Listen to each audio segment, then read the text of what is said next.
From LNN USA, it's Good Day VA, brought to you by Dunlop House. A typical day for me is making sure that the residents have their meds on time and also making sure that they have a good day. My name is Felicia Woodley, and I'm a CNA med tech at Dunlop House. No matter what the situation is, we always put the residents here at Dunlop House first. My work is meaningful because they'll come to me and tell me, thanks for that smile that you have on your face. I connect with them because I look at them as one of my family members. Dunlop House, more than a house, it's home. Welcome to Good Day VA. I'm Carolyn Day Pruitt. I'm Gdva. I'm Samuel Pugh. Thank you to our viewers for joining us today. It's going to be an interesting show. This past weekend was one of the biggest in the world of sports. Absolutely. In sports, we're going to be recapping Super Bowl 57. Can't wait to delve into that. Absolutely. Sam, what are our discussions about today? Well, there's a few states that have passed laws preventing employers from forcing employees to be microchipped. So we'll take a closer look at that. And then later, Chai and G are going to test their taste buds or possibly cancel them in the one chip challenge. I'll have the workman's comp forms on standby. We'll be back with all that and more when we come back.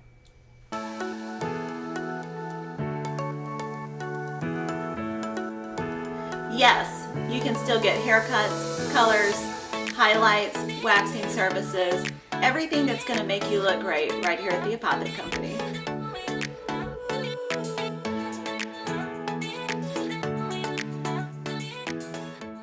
There's no place like home. That's why BSV created a simple online process where you can easily get pre-qualified for a home loan without entering a branch. Visit bsvnet.com and see how much you qualify for. Be a homebody with no sweat mortgages from BSV.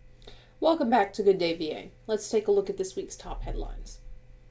On February 4th, the U.S. shot down a 200-foot diameter Chinese balloon off the coast of South Carolina after it was allowed to enter U.S. airspace over Alaska, cross into Canada, enter back into U.S. airspace over Montana, and traverse the country to the Atlantic Ocean, all the while carrying a payload the size of 3 school buses. Last Friday, February 10th, the U.S. shot down an unidentified object over northern Alaska. Very few details were provided during a Pentagon briefing. The following day, Saturday, February 11th, another unidentified object was shot down by the U.S. over Canada's Yukon territory. Additionally, a radar anomaly was reportedly detected in Montana skies with no object found. The Pentagon held a group phone-in press conference in the late evening of Super Bowl Sunday discussing the latest shoot-down of yet another unidentified object over Lake Huron. When asked how these objects were able to cross into U.S. airspace, the Pentagon stated that the slow speed of the objects, along with their altitude, eluded NORAD tracking. The U.S. military continues to collect components of the balloon shot down off the Carolina coast for analysis. Meanwhile, members of Congress are raising concerns about the lack of transparency from the Biden administration about that balloon and the other objects removed from U.S. and Canadian airspace. On Tuesday, February 14th, the governor's office announced an investment of over $66 million in the life science industry in Virginia. That money is divided among several projects throughout the state, including $15 million to the Virginia Biotechnology Research Partnership Authority for the construction of a life sciences lab building in the Virginia Biotech Park, and to develop end-to-end manufacturing capabilities, advancing the pharmaceutical manufacturing cluster in the greater Richmond-Petersburg region.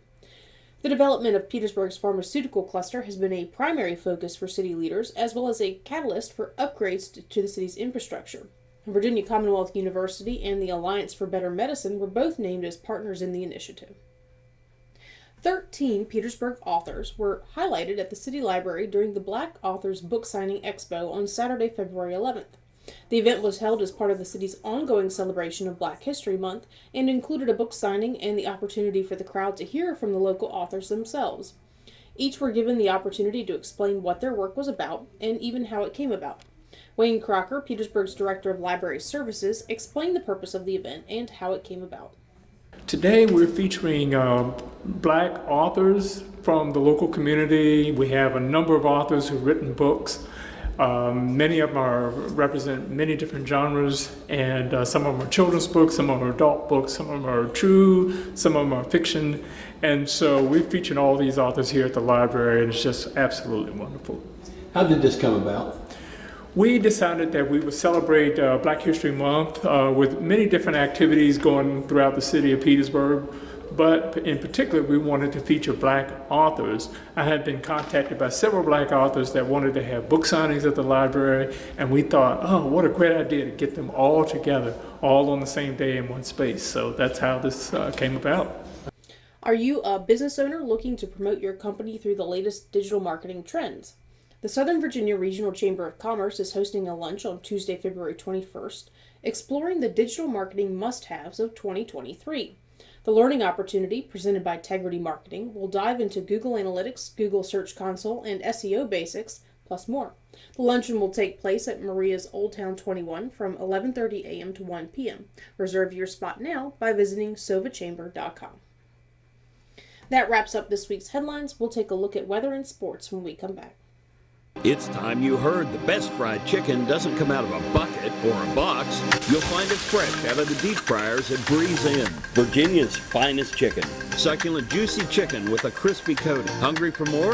Try our pulled pork barbecue, real Philly cheesesteaks, and mouth-watering burgers. Home to Virginia's finest chicken. And oh yeah, we've got a convenience store too.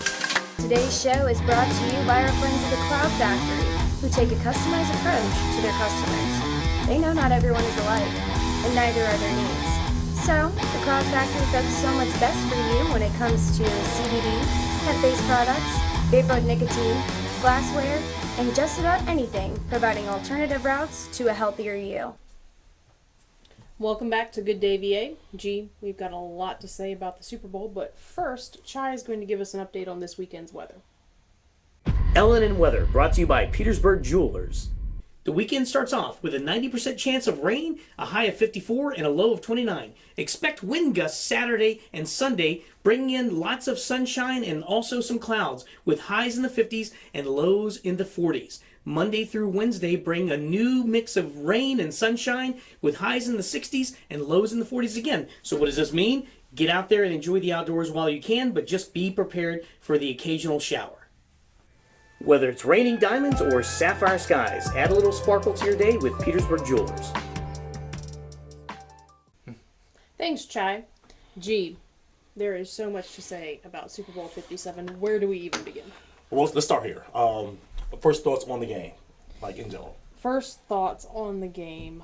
I mean, it was a good game. I enjoyed watching it because it was so close, and it was between two very good teams, and I think that's obviously going to be a lot more interesting than just a total blowout. Right. I would hate to have seen something like that. I mean, but coming into the game, the teams were pretty much as evenly matched as they could possibly be. But I got everything that I asked for and more. Really, really good competition, and really, really good football. Right. There was only one turnover in the entire game, and I don't even think that turnover was even forced. But I guess we'll get into that a little bit later. Right. I mean, so. Going back to our predictions, how'd we do, guys? Sam? Well, I was disappointed. The riots in Philadelphia were underwhelming, and there was no wide-scale property damage, so I was wrong. Gotcha. And the Chefs won. The Chefs won. And I'm not to pat myself on the back, but I called it for the Chiefs. Whatever. I was really, really hoping that the Philadelphia Eagles pulled it off. My heart goes out to Jalen. He played so well. Oh yeah. And the man was so gracious. Absolutely. Even after losing in his press conferences and everything, he was just, you can tell. I mean, it's painful for these guys. They've worked so hard to get there. But he was so gracious, and he handled that loss so well. He did. So let's talk about the turnover.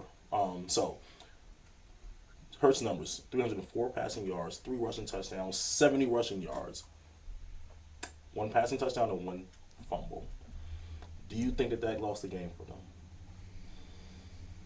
I'm not going to say it lost the game for them, because there's also that controversial penalty towards the end of the game, which we can talk about also later. So I'm not going to just say that lost the game for them. It's hard to pinpoint losing a game that's that close on any one particular thing when more than one thing happened. Okay, You know what I'm saying? I can take that. Go ahead. It's kind of like saying the Julius Caesar being assassinated led to the War of 1812. You know, it's just kind of the way it worked out. So you can point to any point in that timeline and be like, this is what led to this thing. That makes sense. That makes absolute sense. I mean, but I do think it definitely could be. Realistically speaking, I do believe that we might be having a different conversation if he doesn't fumble the ball. They were headed down the field. They might have gone up 21-7 after it was a fumble for a touchdown. That tied the game. I can see that. Yeah. What quarter was that fumble? The second quarter. So, but then there was a fourth quarter comeback. So there's a lot of different phases here that elapsed since then that you know, they were winning going into the fourth quarter. Right. So putting it all on a mistake that happened in the first half, you know, seems reductive. I also think, I mean, even though the Chiefs won, in the end, you could also say that Patrick Mahomes having his ankle caught there, I can't remember which quarter that was, that also probably had some sort of impact on the game as well. Because after that, he was limping again, like he was at the end of last 2 weeks ago. Right, he was. So here's what I say to that. Because you make a great point, Sam. But let's talk about the psychological part of this. Let's say he doesn't fumble the ball and he do go down, because they were making progress and they were driving the ball. Let's say he does go down and score. It's 21-7 in the Super Bowl. How would you feel? You're probably like, it's gonna be hard to come back from this. You know. Yeah. Fumble, touchdown. Now you're back in the game. 14-14. You're revved up. You're ready to play. You know. So I don't know. I would assume someone who's playing at that high a level of professional sports has the mental fortitude to be able to hit the reset button. You know, you see playoffs, comebacks all the time in sports where it seems impossible. So I think these guys know that, you know, every time they go out there, it has to be a isolated thought process just on the job that they have to do. Right. For what they say, a lot of people say that's some people's greatest strength is the ability to do that. I don't disagree with you at all. But the Eagles played so well. And he did such a great job of minimizing Pat Mahomes' time on the field. Every time he snapped the ball, there was 5 seconds left on the play clock. Like, they did a phenomenal job playing the game. So it'd probably be hard for them to come back on a team like that. You know, not saying that they wouldn't want to or they wouldn't try. It's just the way that they managed the game. It would have made it a little bit harder for them to do that. You know, but you're right. A lot of things did happen, like the penalty in the fourth quarter. Yeah. So let's talk about that. Okay. All right. How do you feel about that holding call on James Bradbury? I'm torn on that because he came out afterwards and said that was the correct call. He tugged on his jersey. But the fact that they weren't making those types of calls throughout the rest of the game, you didn't hear. I mean, it's football. There's going to be a little bit, some sort of holding, even if it's not seen or caught or penalized. Right. It's happening on the field. So for them to not call it throughout the game, and then all of a sudden at the end of the game call it, I can see why people are upset about that. Okay. That's sometimes the frustrating part to emotionally investing in professional sports is when a referee can, to some people, make an arbitrary decision that totally changes the pace and the outcome of the game. And you take a game that was so good and the teams were so good and so professional and so tight and organized perfectly, and then have an extraneous factor like referee's opinion completely change the progress.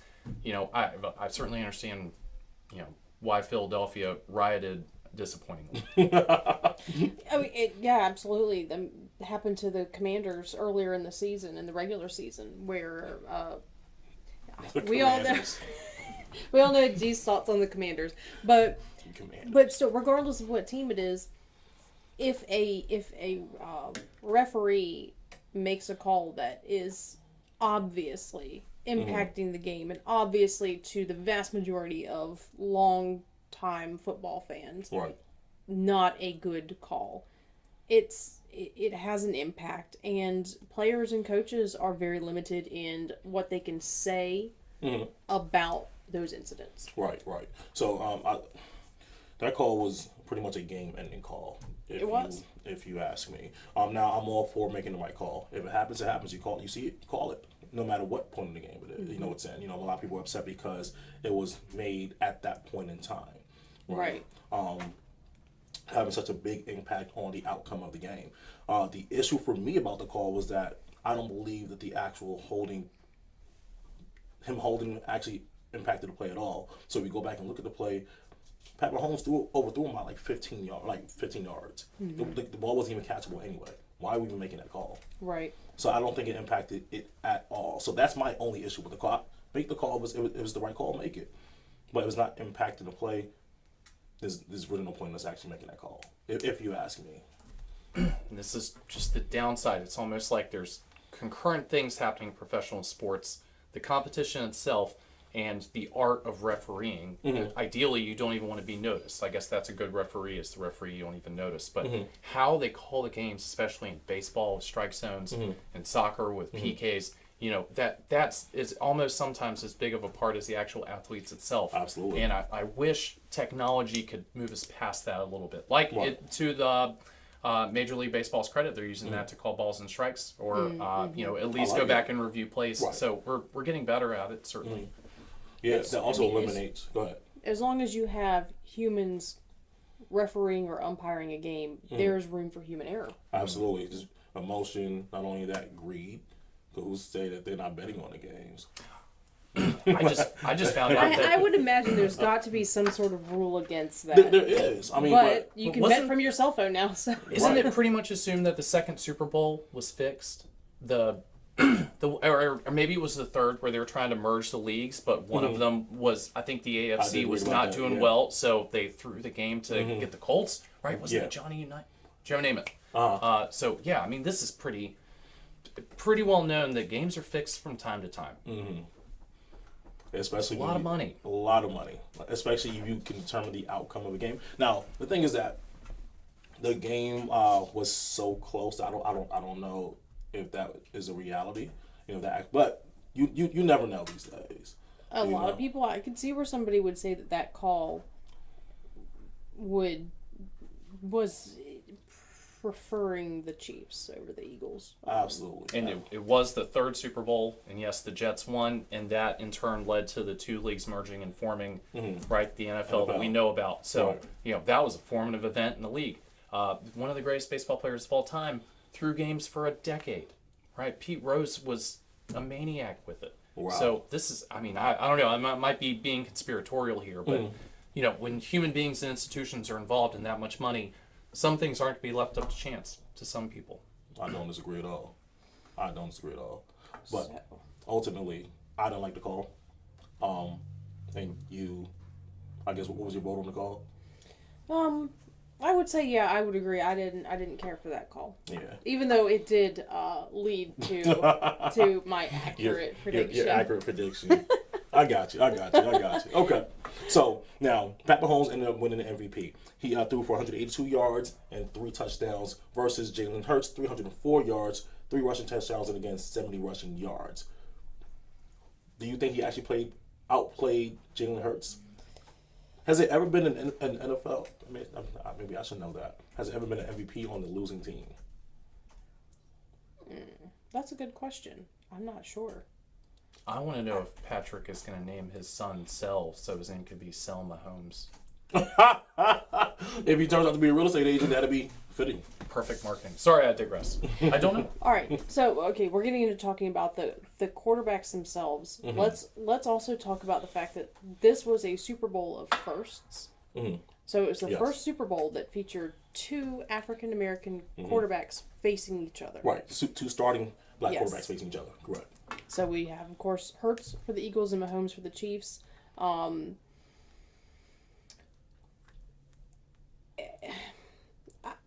it comes to not comparing them, but just continuing along, talking about Patrick Mahomes, my whole thing, the reason that I said that I thought the Chiefs would win is because Mahomes, regardless of talent, compared to Hurts or any other quarterback, I think his star quality is his grit and pure determination to win, regardless of of what it takes. Not saying Okay. that he would, cheat or anything like that, but you Or can would look he? at it. No, I'm kidding. I'm You listening. can see it in the clips that show him up close when he's running the ball. The look on his face, it's nothing but determination. He is going to make that play as best as he possibly can. And to me, that's why I predicted for the Chiefs, because his pure determination is something that I have not really seen matched. Really? No, not even with Jalen Hurts plays.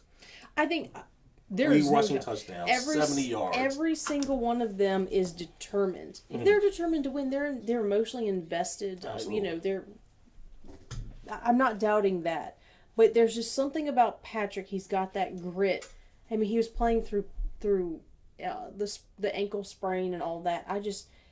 It's just something, an extra little spark there for him where he's got his mind set, and maybe it's his ability to focus. I can't pinpoint exactly what it is, but there's something about him that amongst a league of very determined people, he is even more determined in my opinion. Okay. I mean, coming out and playing on an hurt ankle, and pretty much not necessarily back-to-back games, but in the span of 3 weeks? 2 or 3 weeks. 2 to 3 weeks. Yeah. Beating the Bengals and then coming back and winning the Super Bowl. I would not disagree with you. He's definitely a determined player and willing to lay it out on the line for his team. But I do believe that his athletic ability and his skill set has a lot to play with that, or has a lot to do with that as well. It's astounding. Yeah, absolutely. I think that as a quarterback, in terms of his athletic ability and the skill set, I do think he's a better quarterback than Jalen Hurts. I do think that Jalen Hurts did win more than Pat Mahomes did. You think he was more qualified for MVP? I don't know, right? And here's why I say that. Because You're paid to know. this is true. Well, Not paid enough, Mahomes which is why. Mahomes was MVP for the game itself, but he was also MVP for regular season. Right, absolutely. So he won both. Right. By the way, our off-camera nerd has informed us that Chuck Howley, linebacker for Dallas Cowboys, won MVP on the losing team in Super Bowl V, Dallas 13, Colts 16, and lots of people probably got rich. Thank you. Thank you, Craig. He was holding that up for 10 minutes. I tried to ignore him, but whatever. Yeah. But where we at? MVP. Mahomes was MVP. So should he have won MVP? Based off of the numbers, Jalen Hurts obviously, looks better on paper. But that's because, again, they limited, his Pat Mahomes' time with the ball, right? So I think that Pat did what he could within the time that he had. 4 passing yards, 3 passing touchdowns, and no turnovers. So That's perfect. right. I mean, how do you play better than that? You pretty much don't, other than having 100% completion rate. And I think the one time he was when he overthrew Juju Smith on that holding call. I feel like by default, MVP should go to the most important player on the winning team, because that's literally the catalyst that led to victory. So, and ostensibly without that MVP, it evens the odds about how the game was going to come out. So I'm not a fan of losing teams getting the MVP. I mean, I understand that it could be true, but this, the most valuable player being on the winning team is part of that value. I don't disagree with that. Juju MVP is I guess Craig thinks that Juju Smith should have been MVP because he did get that holding call that changed the outcome of the game. He didn't do anything but run around and get but he did catch 4 first down passes. His jersey got tugged. His jersey got tugged. He should win. He should win. Juju Smith for president. Or the referee should get MVP. There we go. That I agree. Good, I agree. Good protest. There was another first in this game. Okay, talk to me. This was the first Super Bowl that featured 2 brothers playing against each Yes, other on the Kelce opposite brothers. teams. But I mean, they had to be opposite teams to be playing against each other. Yes. Sorry, I Over-explained it. verbalized that. All right. Well, I over-understand. Just like a woman. So So, ouch. Travis Thank you, Kelsey. Dunlop House. Travis Kelsey, tight end for the Chiefs. Jason Kelsey, center for the Eagles. They both play offense. I don't know if y'all watched any of the lead up to the game where they were talking to them and also their lovely mother, Mama Kelsey, Donna Kelsey. And she was excited, of course. Both of her sons are in the Super Bowl, Absolutely. but she was going to get, because they both play offense, she was going to get to cheer throughout the entire game. Right, because they are actually playing against each other. Right. And she wore the most awesome outfit that you could have designed. She always wears for game days when they play each other. She wears a custom jersey that has Travis's number on the front and Jason's number on the back. But she had one shoe was a Chiefs shoe, one shoe was an Eagles shoe. Her jacket was custom made, split down the back with Kelsey across the entire back, and then each of the sons' numbers and names on each side. She went all out to show her support for both of her sons. I love it. I love it. It was fabulous. What a wonderful lady. She raised two high-level athletes. That means she probably was a huge source of their success. She spent a lot of time on the road driving them to football practice. I'm sure. But let's talk about the dad with the golden...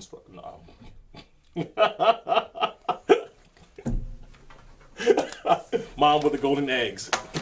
But anyway... I wonder what Thanksgiving dinners are going to be like now. You know, is the winning brother coming with the MVP ring? Oh, could you pass the mashed potatoes, please?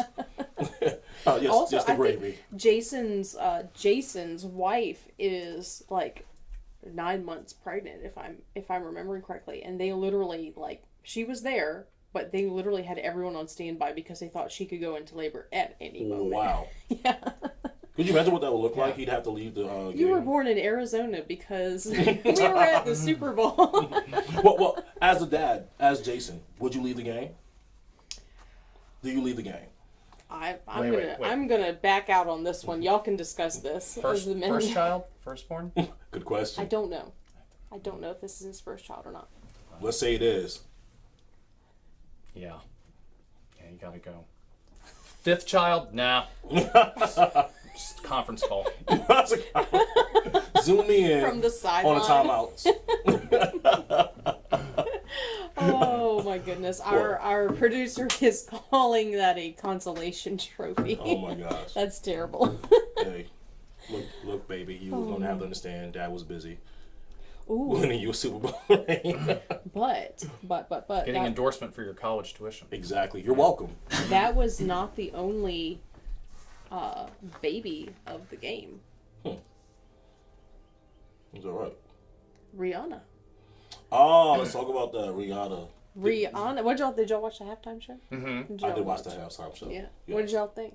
I thought it was fantastic. Rihanna's comeback. She's no Prince, but she's better than Creed. They did do that.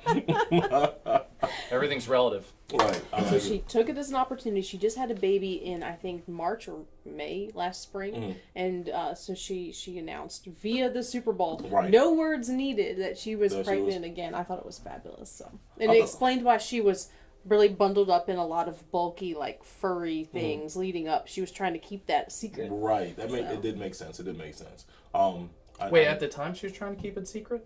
Leading up in all of her interviews leading up to the game, she was she would wear these big, super furry outfits and all, and they completely covered her. You could not tell anything. I have a question. When you're a celebrity, why would you even make the pretensions to keep things secret like that? It worked. I don't, but but I don't understand the motivation for that. You're a celebrity. That's the whole point of your marketing and your PR is to be a public figure and everything. Yeah, but don't you give that away when you're exactly. And everyone's going to know. Lifestyle. So what's the point in people not knowing that you're pregnant and then you show up with a baby? Well, I think it was just for 6 months. Greatest baby announcement ever. Greatest baby shower ever. You had 1 million people at your baby shower. I mean, she didn't get any gifts. But yeah, it was still high attendance. She got paid enough to gifts don't matter. This is true. Oh my god. But it was a good performance. I do wish that she would have brought some other people out other than her baby. But Yeah. it's like, Explain that. I saw everyone arguing about that. Yeah, on I mean, Twitter. because she's pregnant. She was never really known as a performer or a dancer or anything like that. But I would have liked to have seen more. She was very limited in her movements Right. for good reason. For good reason, Yeah. right? So why not offset that by bringing Drake out or someone because you did a lot of songs that had features on them. Like give us the wow factor by surprising us with other people. Yeah. I think I would have liked seeing that. That would have been cool. I mean, we have high standards when it comes to this kind of thing. I mean, it's the most watched, thing. Like, the actual performers had more people watching the actual Super Bowl. Mm-hmm. Because they were excited so- to see Rihanna for the first time in In 7 years, absolutely. 7 years. Right. So, why not give us a show? Gosh, nothing will top Prince, though. That was the greatest television I think I I've don't ever know, seen. man. I It think was that fantastic. Janet Jackson boob popping out with Justin Timberlake was pretty good. That's up there for me. Yeah, but my parents Up made there me for leave me. the room. I was so mad. Really? I was like, what was that? There have been some pretty. What do you call that? I don't know if you've seen the memes that have come out afterwards, but all the dancers, the backup dancers, were wearing the saw that. white outfits, and they had them like running onto the stage saying Right. they were like Chinese spy balloons coming in. Oh my gosh. There have been some pretty good jokes. Her people don't realize. A lot of people don't realize that her red jacket is a tribute to Andre Leon Talley, who was of course famous in fashion world. He wore like a big red puffy jacket.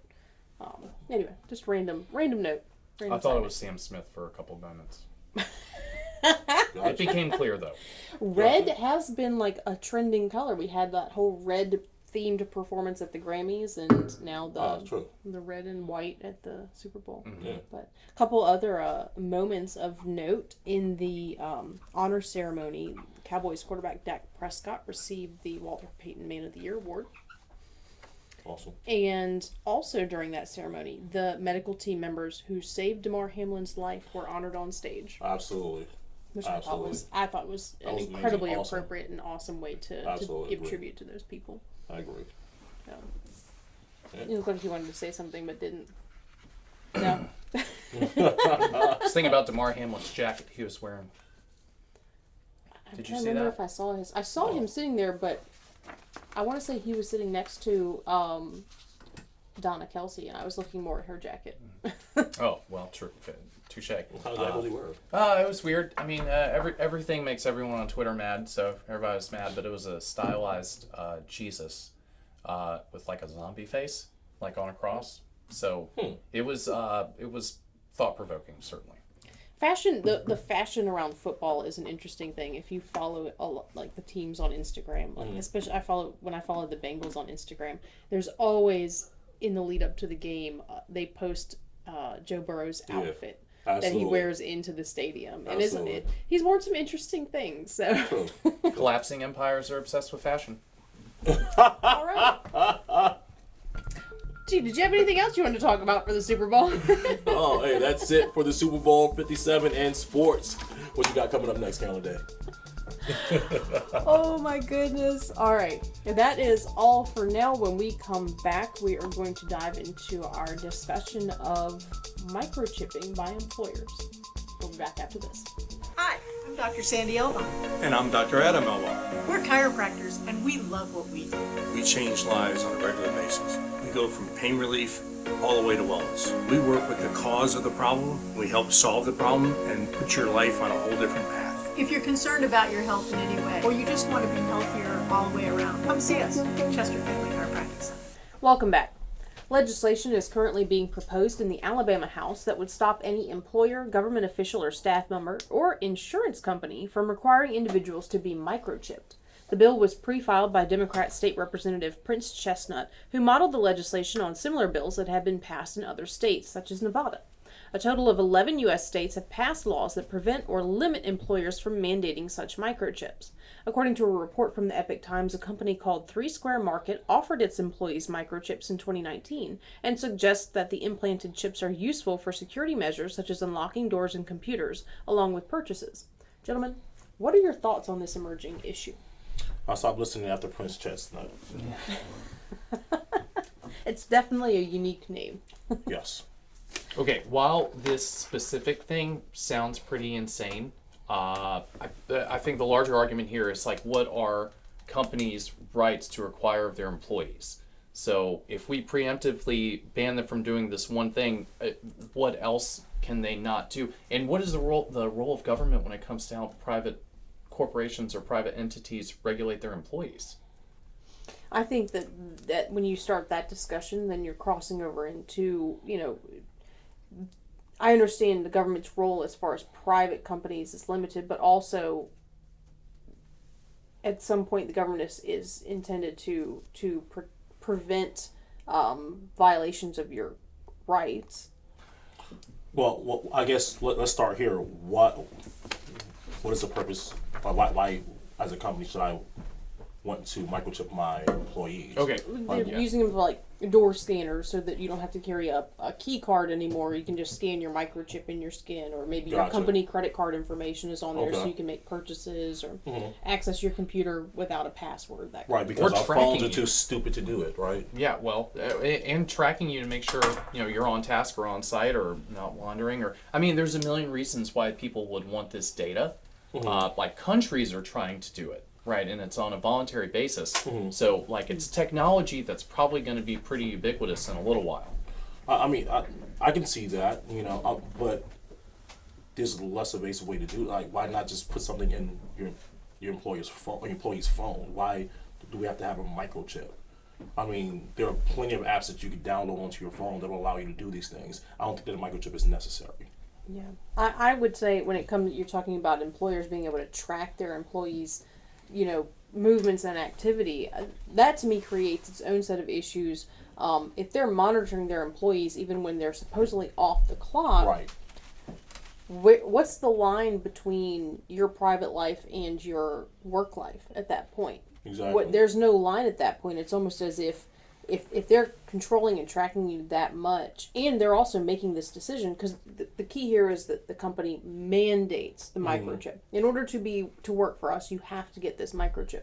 So at that point, where's the line between the employer and the employee? So great question, but I think the horse has left the barn here.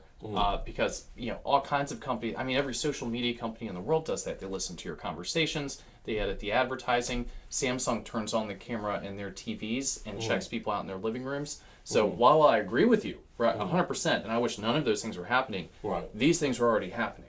So, but you're not forced to buy a Samsung TV and hang it in your house. We're talking about a forced situation where they are saying, if you would like to work for us, then you have to get this implanted in you. Well, some places mandate that you don't have nicotine in your system as a condition for employment. There's appearance guidelines, so you can't have a beard.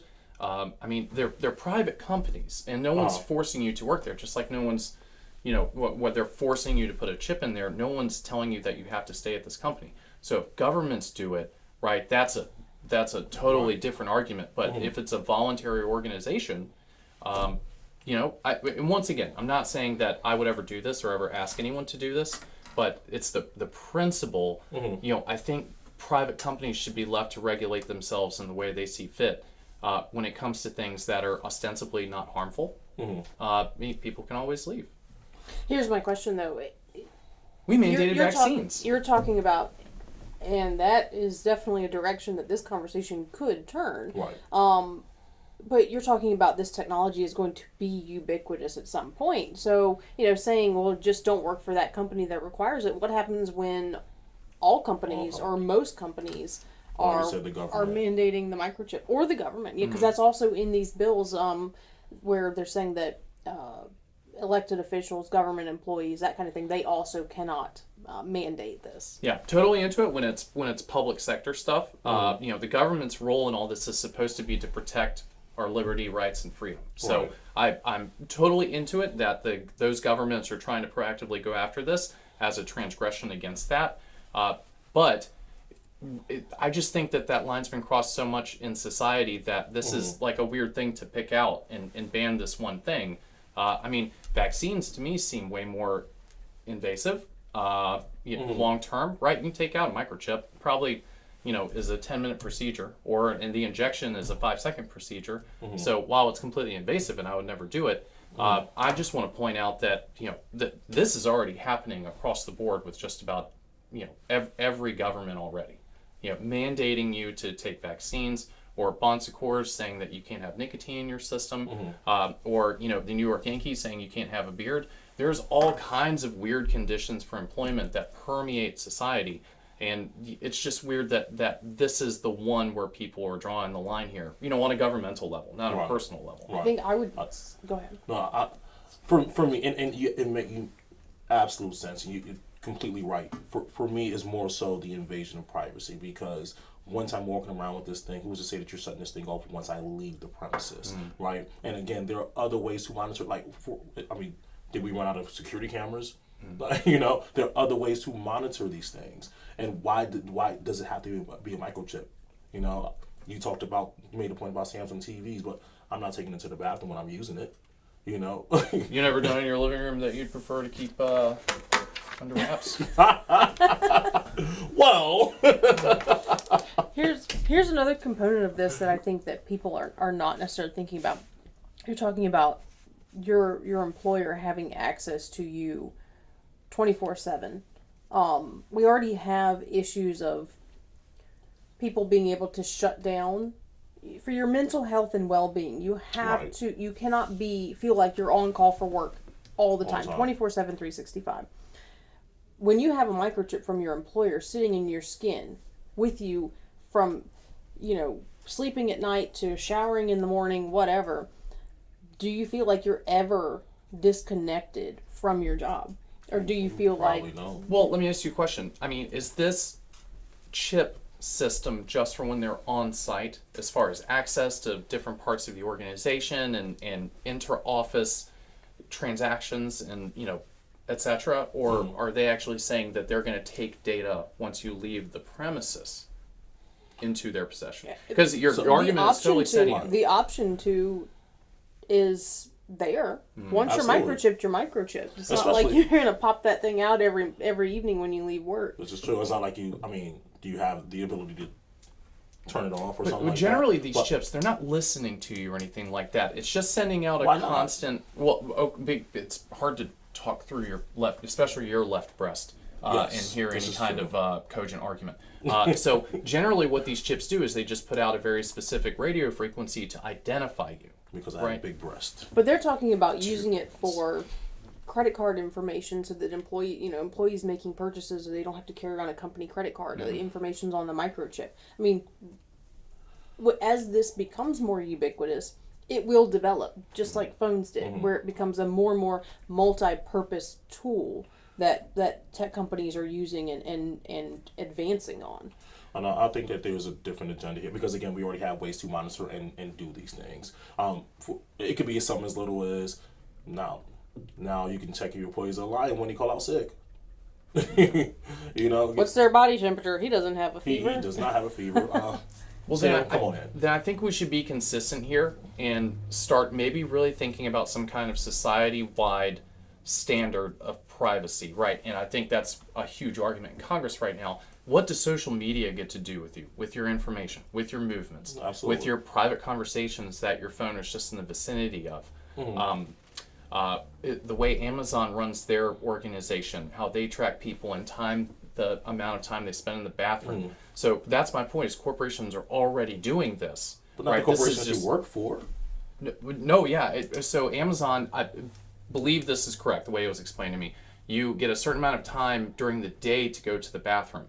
So if you go over your allotted time in the bathroom, then they penalize you and you could lose your job, right? So they're tracked 100% of the time they're on site, and they're monitoring data all the way down to how much time they spend in the bathroom.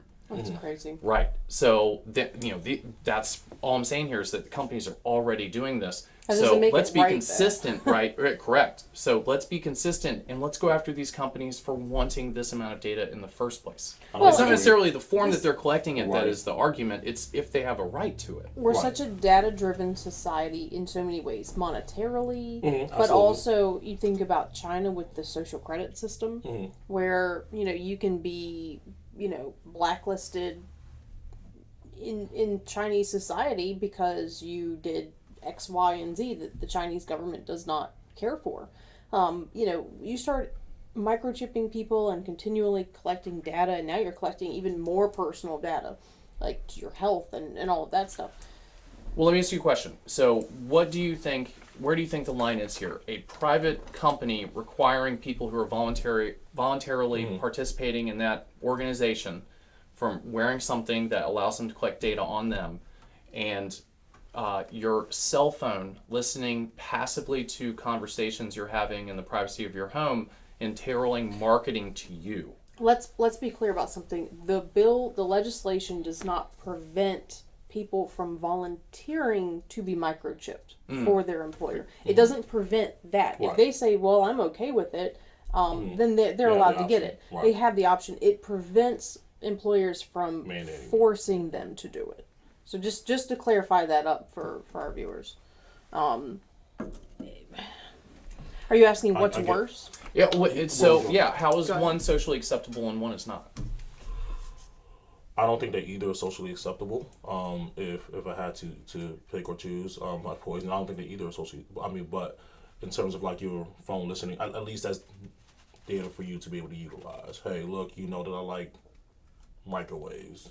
Now you're showing me microwaves, for microwave ads or whatever the case might be. I'm whatever, But my employer having access to me outside of my workplace. Once again, it's not clear that that's what they're doing here. Right. I don't disagree, but what's stopping them from doing that is because, again, we do have other ways to monitor these things. We do have cameras. You could put this information in your phone. Everyone has a smartphone. But that's the point. The phones are already doing that. Right. So it's hard to make a privacy argument when it comes to this when we basically are walking around with a supercomputer that links every part of our personality to the internet. You can put your phone down and walk away from it. Your phone does not follow you as you're, taking a shower. I mean, I'm sure some people have theirs there with them, but it's not attached to you, literally unable to get away from it. Have you walked around in Richmond? I'm not saying people don't choose to hold their phones constantly. That's not my argument. My argument is if it's in your skin, if it's under your skin, you can't put it down and walk away. Well, I do believe that people would make more of a conscious effort to put their phones down if they knew that their employer had access to their phone. So I think that people would actually make that decision. Hey, look, I'm going to go do this. I'm going to leave my phone here because it's a possibility that XYZ could be happening. But another concern for me would be, again, how does that affect your health? Right. Yeah. Having a microwave in your body is probably not good long term. That's another. What are the medical impacts of it? You have this chip in you. I'm sure it has impacts as far as being able to get like an MRI, something like that. So what are you imagine going through TSA with a chip in you? Oh, they probably love that. They can just scan, get all your information on who you are, where you've been. I'm going to put 2 gloves on for this one. Right. Well, okay, so, and I would like it to be taken further, because it's one thing to have a vaccine mandate when vaccines, like, for example, prevent transmission of a disease. I think that's debatable. But, like, if we're on the health argument, then having, like, a gene therapy requirement to work, right? And that's the argument in Congress right now is, can the government even impose that on the military, right? Can New York do that to first responders and police, right? I think we're going to try and work this out the next 5-10 years is where does your body start in your debt to society or, your ability to participate in a voluntary enterprise? Where do those two things end and begin? And it's almost like it's trending in the wrong direction. If that line is blurred, if the line between what government can mandate that you do or don't do with your body, if that line is blurred, you're easing your way into the government basically considering its population as an asset, like they own the people. When there's no division there, that's what you're getting into. That's really dangerous territory. Well, you want to get really dangerous. They kind of do, because we are collateral against the debt to the Federal Reserve. So for a long time, I feel like that's the attitude that the people who run the financial system, who run the higher ends of the economic systems that we live in, that we are an asset or a liability, and I think we're treated as such. I know that's kind of a conversation stopper there. Different topic. That's definitely a different conversation. It is. But I mean, it kind of links in because these companies treat their own people, right, like assets, that they can make giant decisions about putting microwaves in their body, right? And it's not basically outright illegal already. But I do think my whole point is that there's a conflict here in standards, that one group of people, right, the government can mandate gene therapy and vaccines, and people can mandate beards and smoking. But, then now this company, we're like, oh no, that you can't do. You can't put a microwave in somebody. Well, let's take it back the other direction and get rid of all of that. I don't disagree with that. I think that has to be clarified. I do think that a lot of this particular topic was perhaps brought about, or at least inspired by the COVID vaccine mandates and the lack of clear delineation between employer and employee and their decisions about the employee's health. But the other part of me thinks, like, in a privately owned organization, right, it's your company and you built it, and this is your building and these are your machines. Should you not have the right to control the scenario that this building is operated under? Down to whether someone has a polio vaccine, for example.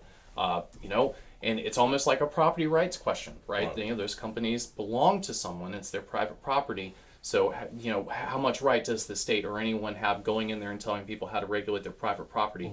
Ostensibly, as long as it's not hurting another person. Where I think where this is insane is we don't know that. Right. And where, some people would say vaccines are not wise because, right, we don't know that. Right. But generally speaking, though, I think companies should be left to regulate themselves in the way they see fit, as long as it's neutral health-wise. Here's my issue.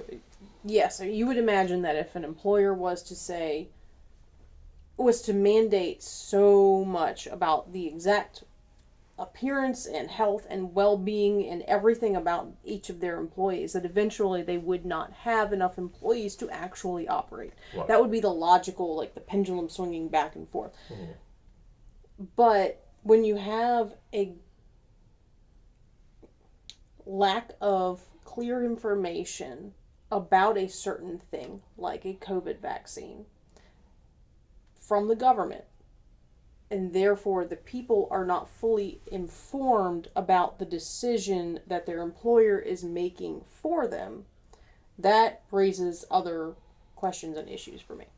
But where they don't have the full information, they're like, oh, okay, I'll go along with it, but they may not know everything that they need to know to be okay with that decision. Yeah, they basically just have plausible deniability given to them by regulatory captured institutions. Right. And are you saying that the company, that's in the case where a company is intentionally not giving them? No, I'm saying that the government, as far as the COVID, taking the COVID-19 vaccine as an example, right? Or let's just say to move it out of that realm, because that tends to be more controversial. Let's just say it was like a tetanus shot. I mean, if the government's not telling you everything you need to know about the tetanus shot, and it may not be as effective as they say it is in preventing you from getting tetanus, at that point, is it okay for your employer to mandate it based on the fact that you as a population are not fully informed on it? Or you're being misinformed. Right. Yeah. Well, the issue is I don't know that even the government, or in this case, the company fully knows themselves. I think we're just testing. Or we don't even trust these institutions to tell us the truth. Right. And I mean, that's the thing that scares me about modern society, is how unresponsive and irresponsible the institutions that make these rules and put these things in place are. That's one nice thing about legislators, right? Is that they're reelected often. So there's constant renewal in this institution here, responding immediately to something that pops up. But when you have to do that based on information coming from decrepit institutions full of lifers, right, whose main role is to not get fired, I think that's where you lose people. Yeah. And I think they've lost half the country. Absolutely. All right. Well, with that, we'll maybe revisit that conversation or some offshoots of that conversation at a later episode. We're in deep trouble. Thank you to our viewers for tuning into the show. If you want to be notified when our new videos drop on YouTube, be sure to click the subscribe button and the notification bell. When Good Day VA returns, Chai Gallahan will join us at the table as he and G brave the One Chip Challenge. We'll be right back. So here at Titan Auto and Tire, we're a full care automotive repair center, full maintenance items anywhere from an oil change, state inspection, and also full engine replacement. Titan Auto is different because of our customer service mainly. I mean, we have some of the best trained and qualified techs in the area. Our three main focuses are customer safety, customer service, and community. Knowing that you're going to put them first and it's not about the dollar. Welcome back to Good Day VA. Chai Gallahan joins us at the table. Welcome, Chai. Thank you. Nice knowing you, Chai. Ditto. Chai, what are y'all doing today? This is the Paqui One Chip Challenge, and inside is an extremely spicy tortilla chip. This, on a scale of 1 to 1,000,000, is apparently very high on that scale. Isn't that right, Sam? 850,000. Yes. Jalapenos are like around 8,000, and this is like way up there. So the challenge is, can you eat the chip, and how long after you eat the chip can you go without eating ice cream, drinking milk, dousing your mouth with water, whatever your poison? Having cardiac arrest. There are classifications for this too. If you eat or drink anything within 1 minute after eating the one chip, you're classified as powerless, according to Paqui. If you can last 10 minutes, you are powerful. Mm-hmm. If you can last half an hour, you are supercharged. And if you can wait an hour before eating or drinking anything, you are considered invincible. The stratified scale of that aside, I'm probably going to admit right now, for full disclosure, I will most likely drink some milk within minutes of eating this chip, if not immediately. It's too late to back out. Way too late, buddy. Gotcha. You already paid for the chip, so let's do it. CD knows CPR. You're fine. All right, awesome. There's a skull on the... And it's shaped like a tombstone. It can't be safe. It is shaped like a tombstone. That's right. Oh my gosh. Okay, all right, cool. For this, I'm going to move stuff. Y'all go ahead. I'm going to move some stuff out of the way. This is like Russian roulette with a tortilla chip. Okay, I'm going to MC this. Open your boxes, gentlemen. Let's do it.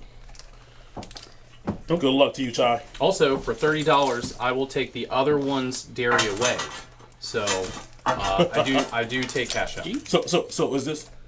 yeah, absolutely. So is this a competition between myself and Chai? Yes, yes, it's who lasts the longest. I think it's a competition between y'all and the chips. We're in this together because the chip is the chip villain. is the enemy. The competition is between you and mortality. It's even packaged.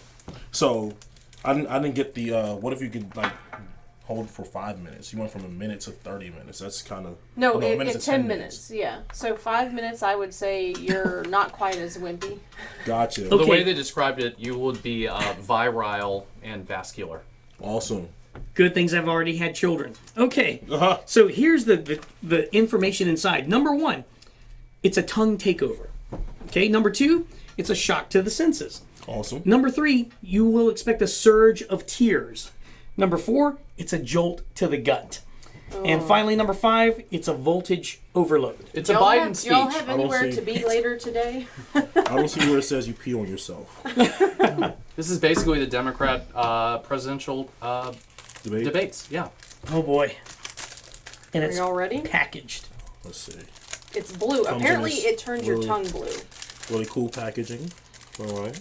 Plays an unboxing for a YouTube channel. And they have different colors every year. They've been doing it since 2016. Last year, the 2022 chip was blue. Before that, it was red.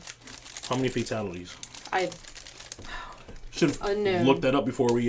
Just David Carradine. Does it smell like spicy? My chip is broken. No, it just smells like It stinks. You're gonna have to work a little harder. Yeah. It stinks. It stinks.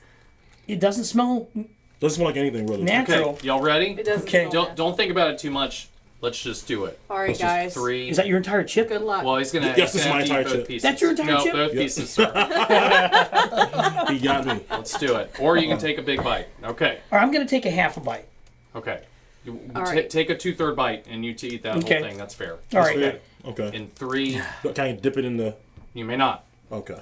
No, you may not. Okay. $20. 3, 2, 1, go. Keep going, Chai. He did the whole thing at once. You gotta go for it a little bit here. Keep going. One more big half bite right there. You okay? Probably need to be a little bit more to make it fair, but you're smaller than him, so you might be okay. All right. Easy. I'm happy. Oh Lord. Right now, you're regretting every life decision you've ever made. Oh. Easy. You're thinking about your life insurance policy. Yes, I am actually. Suicide is covered. Was that all of it? Tell my kids I love them. He ate about 2/3. He ate about 2/3. They're okay. They're about even. How many minutes? Chai's good to go.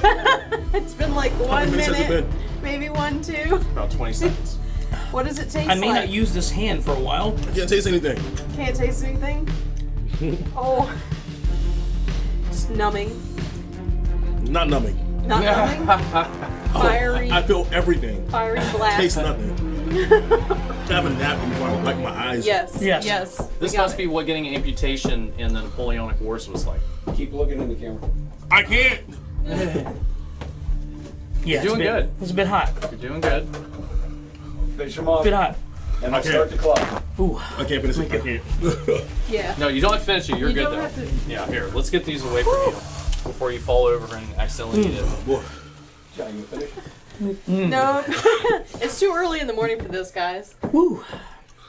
He's sweating. You are not. You are a cool customer, sir. And you're wearing a jacket. It's hot. All right. All right. G lasted a few I'll join with you. minutes. You're not powerless. There you go. Contests like this ruin at least 36 hours and require 2 showers. I gotta say, never again. Never again. That's it for the one chip challenge. The ice cream helps though, doesn't it? It does. Yeah, it helps. I'm just gonna say the surface of this chip looks So my nose is running. foul. Looks like the surface of Jupiter. Yeah. With little demons dancing. Oh my gosh. Am I crying? Can't feel my cheeks. Yeah, it's pretty hot. Wow, I smelled it and blacked out for a minute. This is. Oh no. Let's start some Not ice okay. cream. It's hot. This is really, really hot. I don't drink milk. Today. Today's the day. Chai, you look very calm, cool, Do and I? collected. Yeah, you're don't feel doing it. well. Oh man. Everybody's tolerance for spice varies. So. You look like you're getting a prostate exam right Yes. now.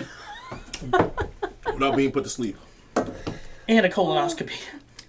Same time. Yeah. Oh man. It might be the same end result. Basically paying taxes. Yeah. The cleansing starts tomorrow. This is what an audit looks like. The This is not burn fun. isn't going to go away anytime soon. The burn's not going to go away anytime not? soon.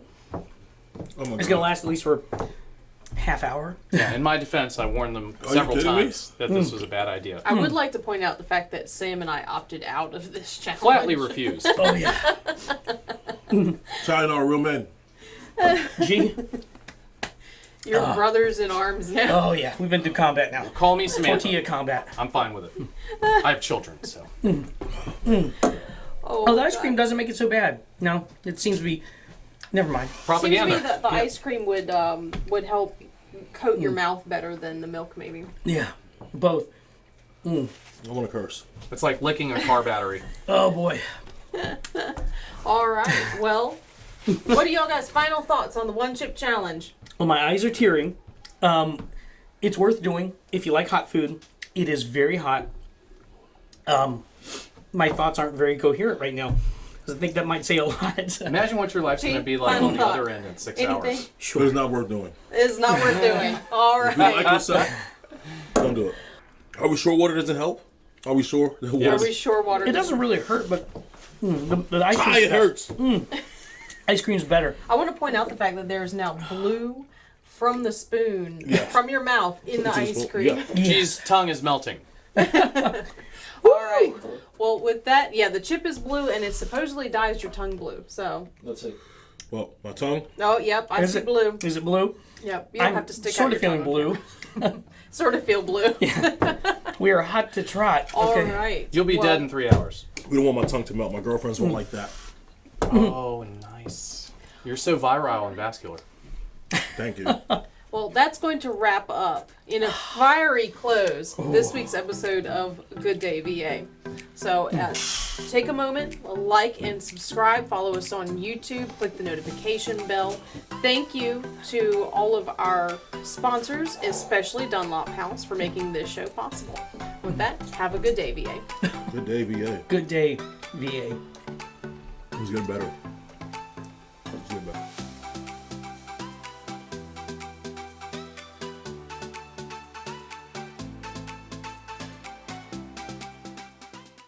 What do you think, G? Do it again? Never. Never do this again. This was the 2022 chip. How about next year? I hate to see what happened with 2023. Honestly. That's enough for me. One time's good enough for me. I'm good. It's like high school and basic training. One time's enough. Exactly. Would you recommend it to your friends? Only if they're masochists. Okay, Really? If you like pain, yeah. Or if you're an idiot. Yes. That too. So what does that say about us? We're idiots. Okay. I'll take it. Anything to stop the burn.